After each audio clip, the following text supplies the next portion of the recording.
I hear that voice. It's an unmistakable voice. And pretty soon I'm going to see that unmistakable head of hair. There it is. How are you? Fellow member of the Hair Hall of Fame, Tucker Carlson. It's a wig. Wait, you have a driver with Face ID? I have not a driver of the car, but a golf driver. Yeah, it's got you. It's a custom to my swing, put together by Bryson DeChambeau, and our sponsor here at LA Golf. So, but Tuck, you don't play golf. No, I don't, but I know Bryson. Good guy. Yeah. I was just with him. Yeah. So I've known Tucker almost 40 years now. I did the math on that. It's amazing. You've changed over the years. So you used to rip unfiltered cigarettes and sling a glass of vodka like Hemingway. Well, more like Fitzgerald, who I think died of cirrhosis. Yeah, I needed to get off the booze. I do miss the cigarettes every single day. Do you think about smoking every day? I think about it every day. And in fact, someone was smoking at my house this weekend, and I came out of my sauna, and your olfactory senses are really alive when it's 200 degrees. And I'm like, that's the greatest smell I've ever smelled. What is that? And it was a Marlboro. Oh, a red? But I don't smoke them anymore. Yeah, it was a red. It was so good. But you used to smoke Camel unfiltered, and then if one wasn't available, you would pick up a red and rip off the filter. I mean, that's true. I was never a filter man. My parents smoked unfiltered cigarettes, a brand called Pall Malls, as they called them, Pall Malls, and they were very anti-filter. They thought filters were unhealthy because they prevented the critical oxygen from entering the mix, and so they often lectured about filters as like a modern evil. So we were never filter cigarette smokers in my family. Oh, well, be glad you're done with it, but you started your own Zyn competitor. You fell out with Zyn. Listen, you're not afraid to take people on, but you took on the guys at Zyn and you said, I don't like that, I'm starting my own, and you started Alp. And how's that? How's Alp going? There it is. It's killing it. It's so good. I mean, I was thinking the other day, I know nothing about business. No one in my family's ever been in business. Everyone's like an artist or a writer or had some very non-essential job. But I know a lot about nicotine, having been on it, since I was 13. And I just love nicotine. And I've been through all of its many permutations, from cigarettes to I dipped tobacco for 35 years. Chew, snuff, cigars, you name it, I've done it. And then Zyn was just garbage. And I was, I don't like the company. It's a foreign company with, not the same values at all. It's a Dylan Mulvaney type company, but I just didn't like the product. It was just dry, like a tea bag. And, you shouldn't be teabagging. So we produced it's just wrong. Look, it's legal. I'm not, whatever. I'm not into it though. And, so we produced a moist product, which is just and I use number 9s all day long from the second I wake up to the second I go to bed. 9 milligrams? That's these are like NHL guys, hockey guys, dude. Not between 9 and 12 is like 8 and 12 is was that time. Like too much Christmas, too much happiness, too much contentment? I think too much deep calm? No, come on. There's no such thing. Oh God! All right. Well, Alp, I've had them, and I also enjoy a cigar and a little nicotine. It's okay. So good. Tuck, I watched your interview with Scott Bessent, our Treasury Secretary. How did you feel? How did you feel before talking to him? Were you a little nervous about the tariff situation and how quickly they arrived? And how did you feel after? A little nervous? Yes. Yes. And let me just say, this is not my area. I've got a bunch of passionate interests, but the economy, well, I'm interested, of course, in prosperity. It's not my area. I was never an economics guy. I've never been in business. I try to stay away from things I don't understand very well. And this is definitely something I don't understand well. And if you ever catch me pretending that I do, then I'm lying.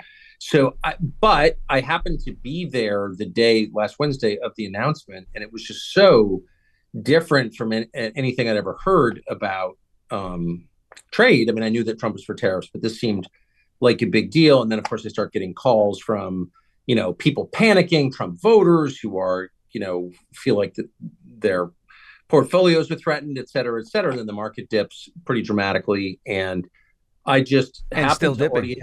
Yeah, big time. And so, I had an interview already scheduled with Scott, with the Treasury Secretary, who I like. And I Wow. thought he was reassuring. I thought his point that half the country doesn't own anything, not just no equities, but doesn't own a car or a house or anything. There's just no ownership. It's increasingly a country of the rich and the poor. That's a really bad thing. That's a recipe for instability. I don't know if this is the answer to it, but I'm glad someone's thinking about the problem because it's a core problem. It doesn't work. It didn't work in Haiti. It doesn't work in South Africa. And it doesn't work in any country with a wildly lopsided income distribution becomes unstable. And our country was always stable because it was fundamentally middle class. It was egalitarian. That's obviously gone. And both the spirit of it and the reality of it, the middle class is not the majority anymore and hasn't been since Obama. So I think that's a really, really big deal. I'm not an expert on what the solution is, but I'm grateful that someone's taking it seriously. Will this work? I mean, I literally have no idea. I want it Yeah. to. I want people to be enfranchised. I don't want the stock market to be the only measure of wealth. Like, that's insane. If half the country owns no equities, then how is that a right measure? What did Warren Buffett say? It's the voting machine, right? It's the stock market. Right. Where it is how people vote, but it isn't the only indicator of health.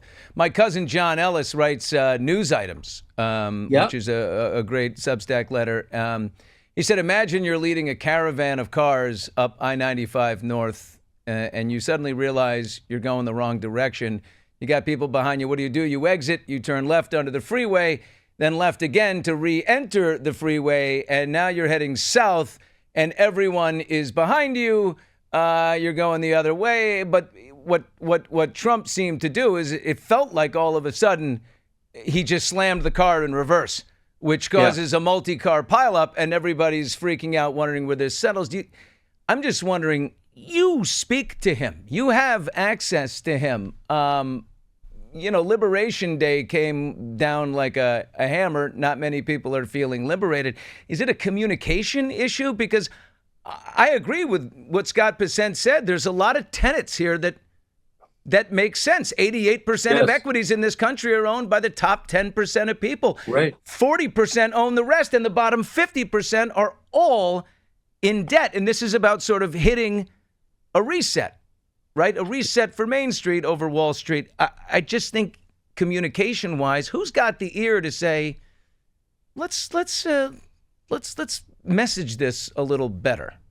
Well, I think that's exactly right. I think it's really important to explain big changes and do so in a way that, not everyone's going to agree with. The current stakeholders are always going to resist change, no matter what the topic is, of course. But whenever you make a big change, this is true in your family as well as your country, you explain to the people on whose behalf you're doing this, why you're doing it, and what the effects are likely to be. And I don't think they've been as effective on that. But I also think there's the core question of, will it work? And I'm not dodging your great question. I don't think we probably agree, basically, that could be great. It could be really bad. I don't really know. But the core question is it actually like a path to a more equitable distribution of wealth, to more prosperity? Are we actually getting screwed by the rest of the world? Will this fix it? I can't answer those questions. I do think that, looking back, giving up our manufacturing base for the benefit of a relatively small number of people was like the tragic mistake in American history. And if you don't make stuff, you're not serious. And like selling real estate and financializing everything and making up meme coins, I mean, those are fundamentally not productive activities. I'm not saying they're bad. I know a million people who do those for a living, but that's not like, it's basically kind of bullshit, actually. It's not really like you're not creating anything actually by selling the same piece of land or by, extracting debt and chopping it up and reselling it or whatever the instrument is. Like finance and real estate are not a real economy. They can be features of an economy, but it needs to be more than that. And that is like the core tragedy, but that happened 40 years ago. I don't know if it can be fixed now, but I think it's important to say out loud what caused this, and that's what caused this. I think that I just get, like you, I am no economist, but I do get the sense that if we were not so polarized and there wasn't so much bitterness in our discourse politically, that it would have a better chance of working, because Democrats would rather see him fail than America do well. And I believe that to be the other way around, too. They're so competitive. So many of these people have been elected officials for so damn long. They'd rather win. They're lifelongers.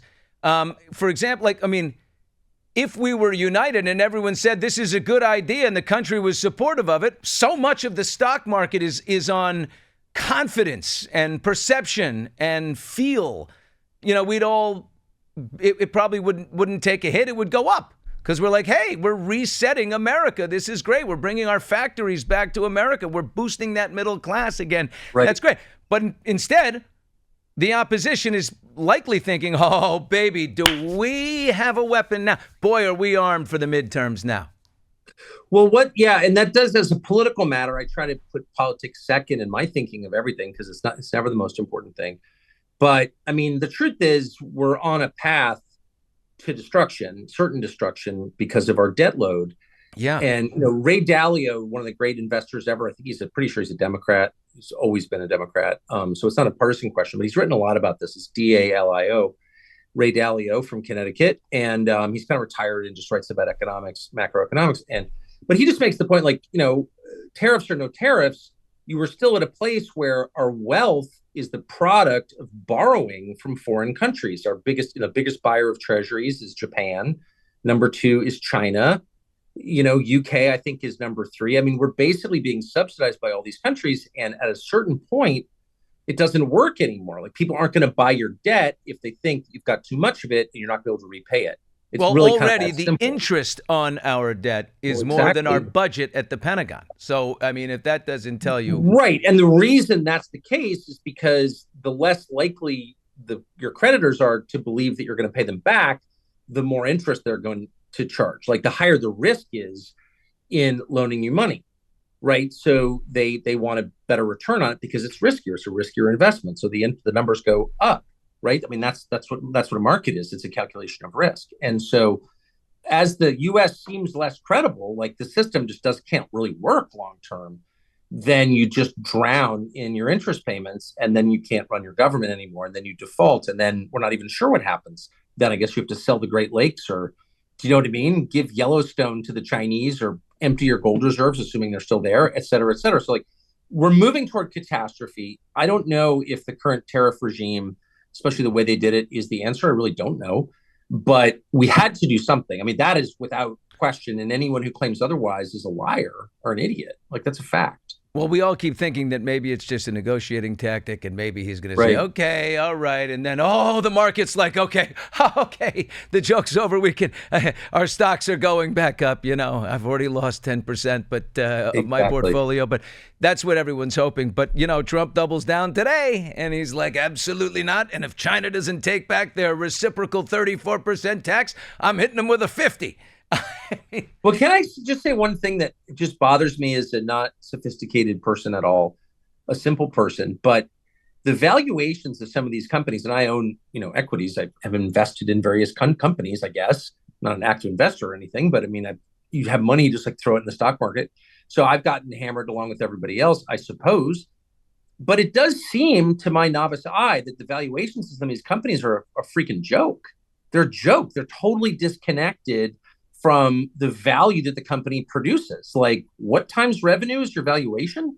It doesn't make any sense. Yeah. The way people are thinking about value, and the same is true in real estate markets, certainly in residential real estate markets. It's like, tell me how this house is worth, 10x the annual American family income. It's absurd. And so at some point, reality does intrude into markets as in every other sphere of life. And the valuations become rooted in reality. And I do think that has to happen at some point, if not now, soon. I agree. I agree with the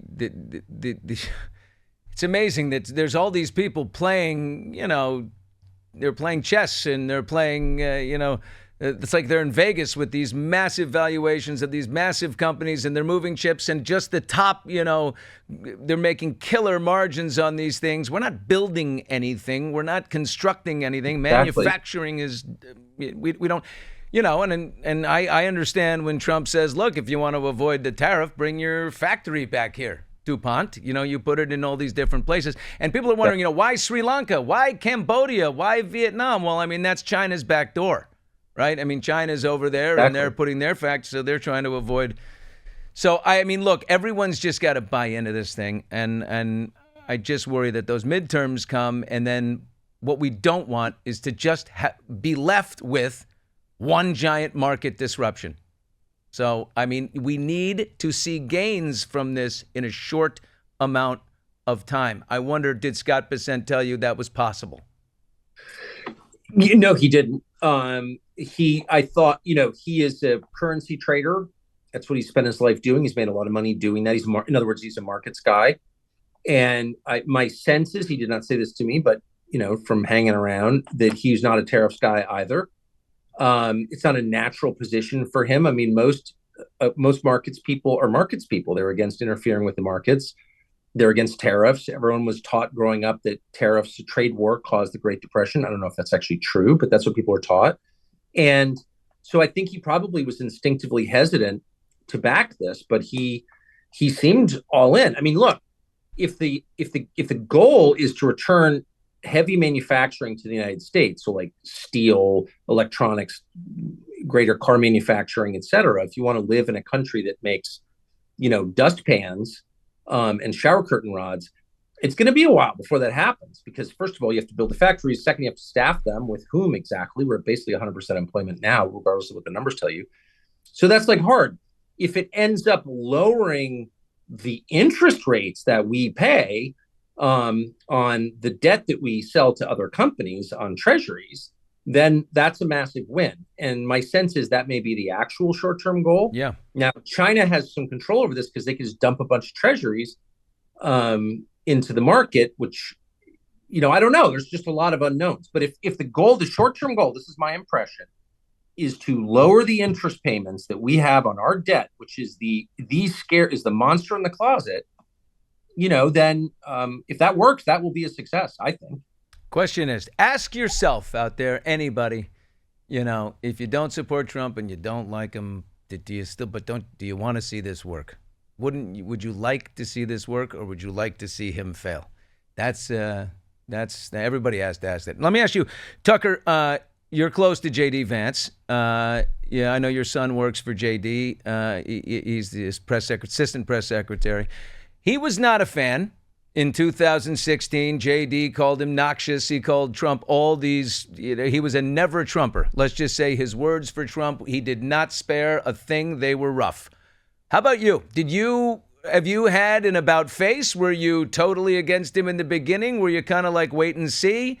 Boy, is he entertaining, and I'm in the entertainment business, kind of, doing a show, so he's going to be good content. What's your evolution on him from then to now?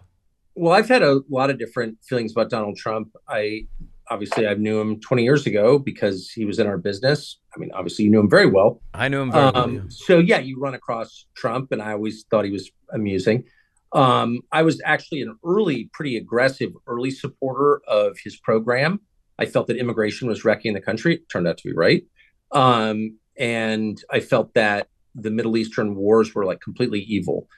And I still think that. And that's what he was running on, immigration and no more pointless wars in the Middle East. And I strongly supported that. There were moments when he, infuriated me along the way. And I was frustrated.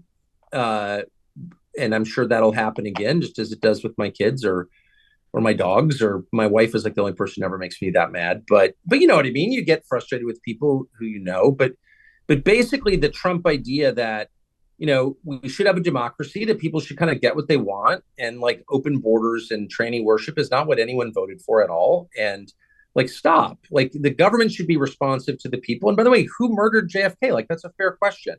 And why haven't you released all the 9/11 files? Also a fair question. And I don't care if you call me names. How about you answer the question? Because I own this country. I'm a shareholder. I'm not your slave. That was from my perspective, the core message of the Trump campaign. I support that. I have always supported that. And while he's at it, his own health records, let's see those, and his tax returns. And if we're going to be totally transparent everywhere, the Donald likes to withhold some things himself. Sure. I mean, those tax records actually came out anyway. They were leaked. And turns out he was the had the least exciting financial life. I kind of expected to learn he was like offshored it all in the Caymans or something. No, he was paying like pretty decent rate. It turned out He's just stubborn. He was just why do you resist for so long? I don't know why. You know, and I don't let's know see why. that beautiful body. I'm told you have a very beautiful body, probably the healthiest body. I want to see that report. I want to see those arteries, man. How do you do it? I do think health records of presidents should be public. I do think that. Can you pick up the phone? Can you look? One thing that there's concern of people think is like with Trump the first time around, there were people in there that were kind of guardians of the old guard, to make sure that Trump didn't give in to his worst instincts. This time around, it's all about loyalty, fealty to Trump. And are there people there that can say, don't do this? And are you one of them, by the way? Can you text him? I know he texts you and calls you. I'm sure. Well, as I said at the outset, my area of interest and of some knowledge is not economics. Like I'm interested in economics, but I just would never presume to weigh in on it because I just don't know enough about it. There are a couple other topics that I think I know a lot about, and I'm always happy to give my opinion in public and private. And my main opinion is let's not have a war with Iran because we won't win. Thousands of Americans will die. We cannot afford it, and it will destroy this country. And that's my view. I've said that in public 1,000 times. I've said it in private many times. We are not in a position to have a war with Iran. We're being pushed very hard by ideologues to have a war with Iran, and I think we should resist it. And so, I try never to say anything in public that I haven't said in private, and vice versa. Of course, I don't always succeed, but I try to be transparent just as a person, because I think it's better to be that way. And that's just my view. And I'm pretty single-minded. We should not have a war with Iran. Right. And I think we're pretty close to it right now. I think people are super distracted. They don't understand. Well, if we're going to do it, now would be the time. I don't want to. I mean, they're as weak as they've ever been. So. Well, we say that. I mean, they have a lot more ballistic missiles than Israel, for example, has anti-ballistic missiles, or that a lot of U.S. bases in the region and the Gulf have anti-ballistic missiles. So, I mean, a lot of people could die.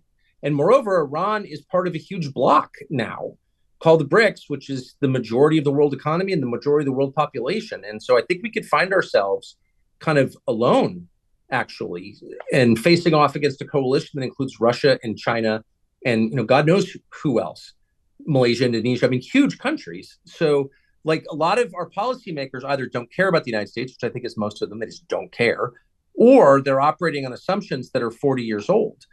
And they just don't understand that we're in a weaker position than we've been, probably since the First World War. And you just proceed with caution and prudence. Hubris is what kills you when you're like, oh, I can have a second secret family because like I'm a powerful man or whatever it is that people do that destroys them. It always has the same root, which is hubris. You overstate your own power. You believe you're more powerful than you are. And I think we're in exactly that moment. That's my view. Now, many people disagree with me. And by the way, if you come out against war in the United States, the neocons will, of course, call you a bigot or a racist or a tool of Iran or whatever. I'm Episcopalian, not Shiite. I'm hardly a tool of Iran, but whatever. They'll like slander you because what they really want is war, both because they worship death and because they get rich. Worship death. They totally do. I know them all really well. I used to work for them for years. Oh, they totally do because it makes them feel powerful. Do you miss the traditional media? When I was with you on your show, on your show, we talked about my exit from NBC. Your exit from Fox News Channel is there anything you miss about the old guard, my friend? No, I mean, all the people I work with at Fox who I love still work for me. You took them all, yeah. One of them is walking the dogs to my wife right now. And no, I mean, I took my favorite people with me, a lot of them. And so I still work with them every day. And I have my own schedule. I can say what I think is true. We have advertisers. We haven't lost any because they're advertisers that actually support us and use products we support. And we have subscribers. And like, I think I've become, if anything, more moderate. I feel like I've always been moderate myself. I'm against libertarian. war. Aren't you a libertarian? Would you say you're Republican or libertarian? I don't know. I kind of hate the Republicans and I hate the Libertarians. I don't know. All that stuff, I just sort of am trying to ignore parties or organized politics, but I'm against killing people. Okay. That's like the main thing I'm against at this point in my life. I'm 55. I've got a lot of children. I want to have grandchildren. I'm just against killing people. I think it's totally wrong. War at all costs, yeah. And I'm also against greed. I hate to say that, but I am. I don't like a lot of stuff that's going on in the financial sector because I think it's dishonest. I mean, I have a lot of views, whatever. They're not that interesting, but I can express them. That's my point. And the cool thing about the job, I know you feel the same way, having done it your whole life, is you get to talk to all these really interesting people who are like smarter than you, or I'll speak for myself, smarter than I am, done more interesting stuff than I've done, seen things I'll never see. Like it's so enriching. I did 2 interviews today. And I like, my head is bulging with everything that I learned. So, wow, that is, as someone who didn't do well in college, he drank his way through 4 years of failure. It's like a thrill to get this ongoing education from journalism. Like, I really mean that too. I'm not just saying it. I would never give that up. Did you, I mean, speaking of of the media, what people forget, you gave Rachel Maddow her start. I love that. Yeah. She had a segment on your show once a week, and then didn't they call you in and say, like, Tucker, here's the problem. Her segment is more popular on MSNBC than you, so you got to get out of here. She gets the show. I've been fired many times, and I don't like MSNBC. You have a great attitude about being fired. I want to say that. But I will say the best firing I ever had was at MSNBC from Phil Griffin, who was running it then, who, had some flaws, but basically was a pretty straightforward guy, actually, and I always liked that about him. And he comes in and he goes, your ratings aren't as good. Like, we're content agnostic here. He said this to me. In effect, he's like, we're just here to get ratings and get money. We're a business. And Rachel Maddow, the left stuff is doing better than the right stuff by a lot. And so we're going to fire you and make her the star. And I was like, you know what? I get that. Yeah. And partly it was my fault for being lazy and disorganized. And I had all kinds of things I was dealing with at the time. And I mean, I got fired because I didn't do a very good job. But he was gracious and honest enough to tell me why. It wasn't one of these bullshit things where it's like, oh, it's just not working out. He's like, no. Your ratings are lower than Rachel Maddow's. We're hiring her and firing you. And I'm like, oh, I get that. Did you ever go on you guys are both you love fly fishing, you and Rachel. Did you ever go on a fly fishing, like a vacation or weekend with her? No. So she and Susan live in Western, I don't think I'm giving anything away, in Western Massachusetts most of the time. And I live in Maine most of the time. And it's surprisingly hard to get from one to the other. Weirdly, I just heard from Rachel. I was just texting with her, like, my father just passed away, and she wrote me the nicest text about it. We were going back and forth by text, but yeah, no, What did she say? Oh, that's so nice. Oh, it was so nice. And I've never attacked her. And I will say, of course, I disagree with her views, but one thing I've always loved about Rachel that I emulated or tried to when I was at Fox was she decided herself what the big story was. She didn't go to the New York Times or, the Washington Post that morning. She'd just like read the papers and decide what she thought was the most important. She made the editorial call. And sometimes it would just be far out, like totally far afield, like historical stuff. Or she didn't care. She had total confidence in her editorial judgment. And I admired that. I said it out loud many times how much I admired that. I tried to do that myself. Like, no, I think, and of course the producer would be like, well, that's not in the news. And it's like, no, we are the news. We decide what's in the news, and it's my show, and I'm deciding. And that formula turns out works. Like, do what you think is interesting. And Rachel really led the way on that, and I always admired it, and I still do. Wow, that's nice. I'm glad she texted you. How your parents divorced when you were 9. So Dad, you lived with Dad. You were very close. Yeah, I grew up with my dad. What did your father impart on you that you've taken throughout your life as, that's been most helpful to you? Well, it's funny. We were just talking this last night. I'm writing a book on it because he did teach me so much. I mean, so much, but basically he taught me, endless inquiry, curiosity. He had a really committed love of reading. He read books. He disdained people who read magazines or the internet. He read hardbound books his whole life, including at red lights. And he made my brother and me do that. We still do it. I think that's been a huge strength for me and a source of joy for me. He loved animals and he loved his own family. But he was also a pretty, there was always this question, like, what did Pop do for a living? And actually, weirdly, I just got a letter about what he did for a living about 20 minutes ago, which I'm like, whoa. Was he in the CIA? Wait a minute. Wait, you didn't. Hold on. Wait a minute. You didn't know what your dad did for a living? What did he do? Was it a secret? I mean, I don't know. It was this kind of weird thing. Always a weird thing. He was, yeah. whatever. So what did he do? What's the letter? Not criminal. He worked for the U.S. government in various ways for the last 40 years of his life, and was always traveling and with weird people. And he was not much of an explainer about stuff like that. Wait, was your dad a Central Intelligence? No, I think, agent? but he continued. There's basically like a whole, constellation of businesses, which I'm totally against, just for the record, very against, and have seen a lot in my life, but a whole constellation of businesses and foundations, nonprofits, NGOs, and, individuals that are sort of loosely, or in some cases formally, connected to governments and their intel services, and they operate around the world, both for their own reasons to make money usually, but also on behalf of governments. So it's not like someone's a CIA agent. There are non-official cover knocks. Got guys work at the embassy as the agricultural attaché, but really he's a CIA case officer. That's real. But what's much more real and much more common is, you're doing this job, but you're also, helping out whatever government you're representing with its priorities and gathering information about that, et cetera, et cetera. So is that what they call deep state?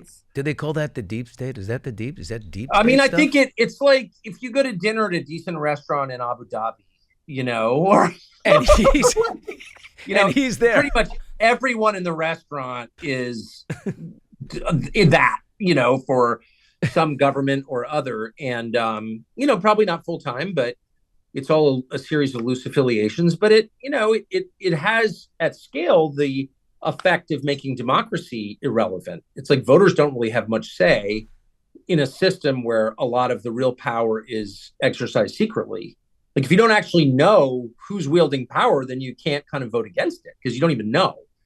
And that was very much the world that he lived in, for sure. Your father ran the Voice of America at one point, which I remember, which means under Doge, if he was still running it, he would have been whacked. Federal employee out, off you go, right? I think he passed away the day that was announced, actually. Oh, really? Which was kind of Are you going to miss Elon? Oh, I love Elon, and I'm very opposed to technology just in general. Very, very opposed, adamantly opposed, really, to most technology. I'll just be honest. Everyone else disagrees, but that's how I feel. And so there are parts of his business that I can't understand or endorse. But obviously, I'm not for electric vehicles at all. But I'm for bicycles. But I love the fact that he opened up X as a social media platform to free speech. I will never stop being grateful for that. Yeah. I know him and I really like him personally. I think he's a principled guy, and I think he's smart, and I think he's hilarious. But he brought back free speech to the American media on that social media app, and that's like a world historic deed and good. Like if you don't have free speech, you're enslaved. If you're not a citizen, you're a slave. You know what I'm going to miss about Elon? Awkward pauses. Yeah. I love a good. He had a brilliant way. You'd ask him a question. You're sitting there. I watched him once, a 12-second before he answered, and the guy, you can see the interviewer like, what's happening here? It's the best. Susie, my wife, who you know well, once said to me, "You should be more like Elon. Like he doesn't, answer right away." And I was as you know, because you were there, a high school debater, and high school debate never lost, like, undefeated, and but mostly that's because of my advanced BS skills and my glibness, and debate rewards, and it's all BS actually rewards quick talking, fast answers, and it is kind of a tell if someone responds too quickly. It's like, how could you possibly have thought that through? And Elon is secure enough. I think no one thinks Elon's dumb. He doesn't have anything to prove. So he's like, no, I'm going to actually think about what I'm going to say. He takes words seriously. I really admire that. And I think it's one of my biggest faults. I just respond immediately. And sometimes, and I say mean things, or things are imprecisely expressed, or I don't really mean it, or whatever. Like those are bad qualities. Like you should pause before you talk.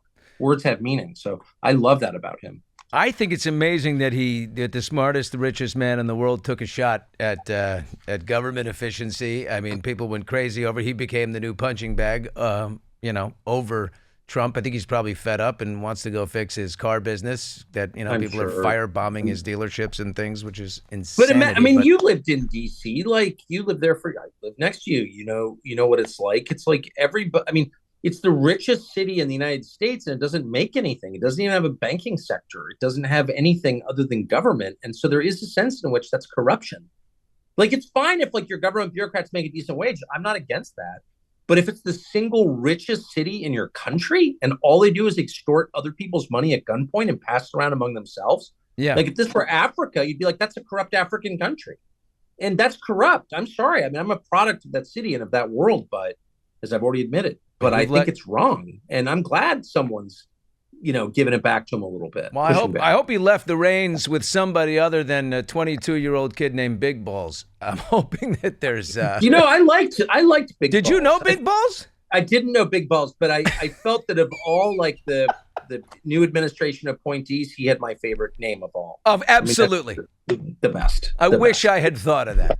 Big Balls Bush here. A couple of quick questions. You don't read any news sources. You don't wake up in the morning and read news, right? Where do you get your news?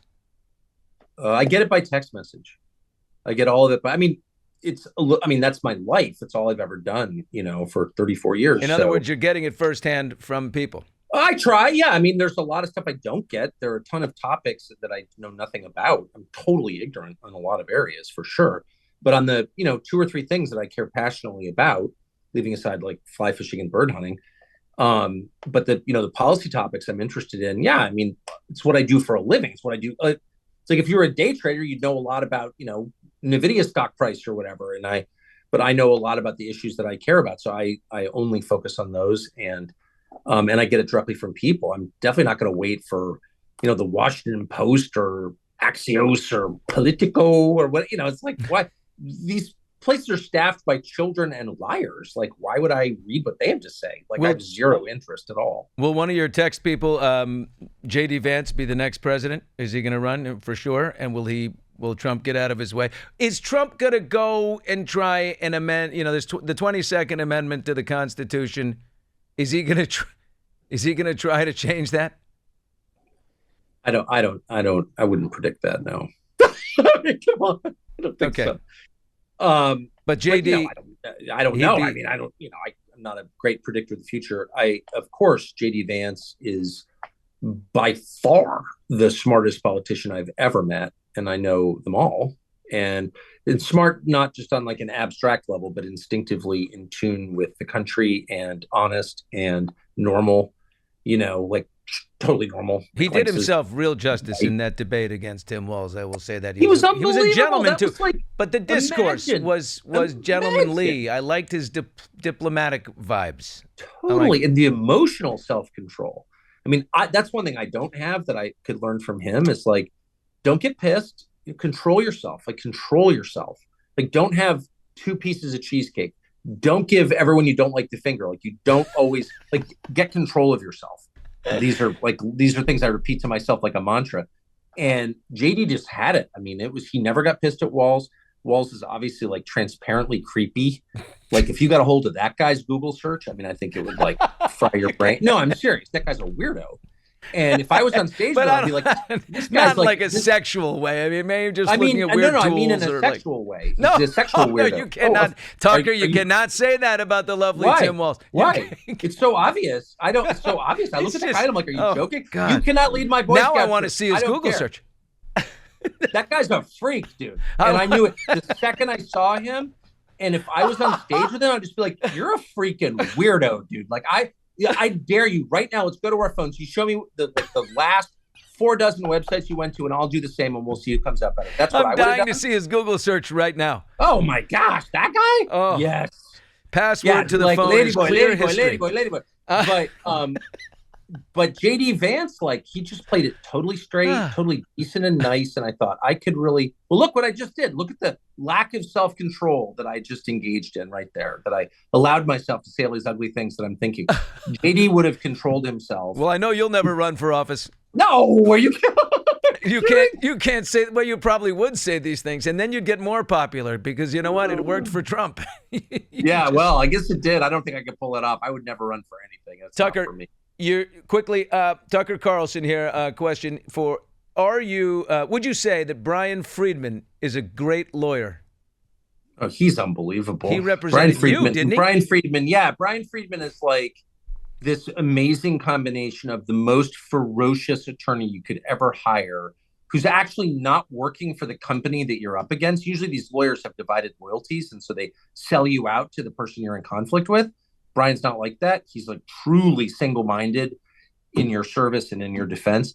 But he's also, so he's like, you're kind of letting him out of his cage and he's snarling at the other guy. But he's also like an incredibly decent person in real life who helps other people get sober, who is in touch with all these hurting people, helping them in his spare time. Like, he's an amazing guy, actually. Have you kept up with his work? Do you know his client, Justin Baldoni? Does that mean anything to you? It literally means nothing. It's so funny that you say that, because someone was just trying to explain to me some story about him and an actress, and I never heard of either one of them. I mean, that's what I'm saying. I'm like, I'm just focused on the things I'm focused on, and I'm pretty ignorant of that stuff. He's in the pop culture. He's got a pop culture client there, and it's an absolute battle royale, and nor am I going to try to explain it to you. But this guy's unbelievable. Everybody wants Brian Friedman. He's represented you. He's represented Chris Cuomo. He's represented Don Lemon, who used to call him. You used to call him Don Lemon. Mr. Lemon. Mr. Lemon. Justin Baldoni and Chris Harrison from The Bachelor. I mean, it goes on and on. I hope to God I never need him, but when I did need him, I wish I knew him, which I didn't. But that is amazing. Tuck, are you watching any? Oh, we got a question from the control room here. There's a group of folks that want to ask a question. Yeah. Go ahead, Tucker's here. This is from Eric Kelly. Tucker, what's one thing that maybe you've changed your mind about in the last 5 years or so? Oh, that's from the YouTube audience. I've changed my mind about so many things. I mean, I used to make fun of anybody who raised questions about the settled narrative on anything. I mean, I was like an idiot, and I totally bought into the system that produced me, if I'm being blunt. And, anyone who's like, well, who killed Kennedy? Well, obviously, Lee Harvey Oswald is a lone shooter, and like Jack Ruby just got so pissed because he loved Jackie Kennedy so much that he assassinated him in the Dallas Police Department. I mean, like, obviously that's the case. And, or 9/11, like, 9/11 reports on the level. It's like, I just believed all of that stuff. And I don't know the truth about most things. I don't know the truth about the most basic things, actually. Because people like structure. They like structure. They like to know that we're secure and safe. We're like babies in the womb. We want to know that we're okay. Yeah, I think that's right. And people don't want to, it freaks people out when you question things because it makes them feel like things are unstable. But I have really come to believe that any system built on lies, this is, again, true in the family as it's true in the nation, is weak. It's got a weak foundation. It will fall ultimately. Like, the only thing that really endures over time is the truth. And so if you have a whole system, or in our case, a whole government that's built on generations of lies, which ours is, unfortunately, you have to tell the truth and take the hit. And like, some people are going to be embarrassed. Some may get punished. Some will have their reputations destroyed, certainly, but you have to do that. You can't just go forward piling lie upon lie upon lie, or else it collapses. So I really believe in disclosure. That's in the last 5 years, I've become totally convinced of that. All right, one more question from the chat here on YouTube. What for Tucker? Go ahead, quick. All right, real fast. Yeah, also from YouTube. What's one moment during the Fox News years that you'll never forget, and maybe it didn't make air? Ooh. Oh gosh, I mean, I had Somebody so walk many. Off? I was doing all these interviews every night. I had a great time, by the way. There are a lot of things I don't agree with, the constant warmongering, for example, and the dumbness about Fox, but the people were great. They were super nice to me, and they let me do pretty much whatever I wanted, and I'm still grateful. Will always be grateful to them. So I just want to say that. But I would say the most intense moment I ever had was when we had the creepy porn lawyer on our set. Oh, Michael Avenatti. Michael Avenatti, exactly. Yeah. He hated me, and a stipulation of his coming on was I not call him creepy porn lawyer, but he was, of course, a creepy porn lawyer. And so I lost control. I had promised not to call him creepy porn lawyer during the live show. And I don't know if I broke my promise or I just got carried away and did it anyway. I think I got carried away. I didn't know if I meant to break my word. I'd feel bad if I did. But anyway, I called him creepy porn lawyer. And he had a bottle in his hand of Perrier. And I thought, I was positive he was going to smash me in the face with it. And the guy is like a monster, which I think is serving him well in prison. I mean, he's definitely head of Aryan Nation or wherever he is now, because he's like physically huge, like twice as big as I am, and kind of a menacing character. And I really thought, and in fact, my floor director, Louis, was a wonderful guy, like rushes forward, just thought I was going to get killed by the creepy porn lawyer. Remember, and to be clear, you didn't adjust it. You didn't call him CPL. You called him creepy porn lawyer to his face, and he lost it. Yeah, and by the way, I shouldn't have, but he just was literally a creepy porn lawyer. That's all I can think not of. As creepy it just as had Tim to Walz, but definitely it's still creepy on the creepy spectrum for sure. And I shouldn't have done that. And he texted me after the show, a text that was so profane and hostile with so many promises of violence. Like I should have framed it. Oh my God. Now, of course, he's incarcerated, so I'm safe. But yeah, that was intense.